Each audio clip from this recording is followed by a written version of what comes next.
In case you didn't realize it, San Antonio born and raised.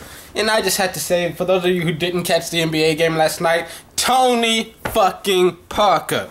Now, on to today's show. Welcome to the Fan Perspective. I am your host, Nathan Lyle.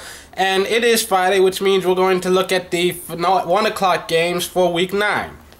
First, we have Denver at Cincinnati. The Bengals started off very hot, but have struggled in recent weeks. Meanwhile, the Broncos stumbled out of the gate, but have caught fire. And Cincinnati's defense won't be able to handle Peyton Manning, and I don't think A.J. Green has what it takes to outduel Champ Bailey. And then you have Baltimore at Cleveland. No one would have guessed that at the beginning of the year, the smart bet would be to take the Browns. The Ravens have suffered some injuries, but they did see the return of Terrell Suggs. More than anything else, though, the Ravens are coming off of a bye week, and I love picking teams off of byes because they have 2 weeks to get their shit together and game plan for their next opponent.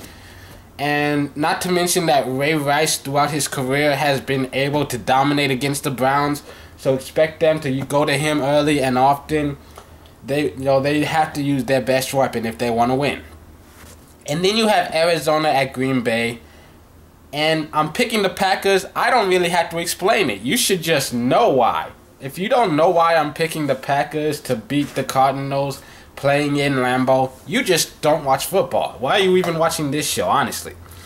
Then you've got Buffalo at Houston. The storyline here is Mario Williams, who finally looks like he's getting healthy, is returning to face the team that drafted him.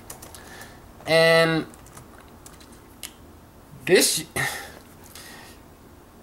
the Texans are coming off a bye week, and it's the Bills. They've been iffy at best this year, and I'd be surprised if they finished over 500, to be honest with you. Yeah, I'm going with the Texans in this one. Then you've got Miami at Indianapolis, and the Dolphins actually seem like a safe pick here. They've been winning a good amount of games this year and are currently at the top of the division. But Andrew Luck and the Colts have found a way to surprise a few people this year. And I just feel like taking the risk here, and I'm going with Indy. And then you've got Detroit at Jacksonville. And if there's only one thing I've learned from watching this entire season, it's I'm not picking the Jaguars. Never pick the Jaguars.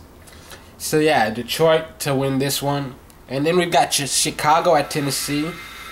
And Chicago has consistently had one of the best defenses in the league this year. And a healthy Matt Forte is one of the most versatile running backs in the league. He's a complete weapon. And people talk about how Jay Cutler is iffy, which it's true. He's been an inconsistent quarterback. He's bound to have a bad day sooner or later.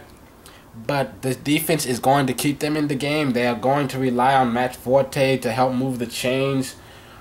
And I expect Chicago to run away with this one. And then last one on the docket, you have Carolina at Washington. The much anticipated matchup between RG3 and Super Cam. And you know what the sad part is? RG3 has shown so much better leadership and decision making as a rookie than Cam has in his second season. And the Redskins also have a much better defense. So I'm definitely picking Washington here.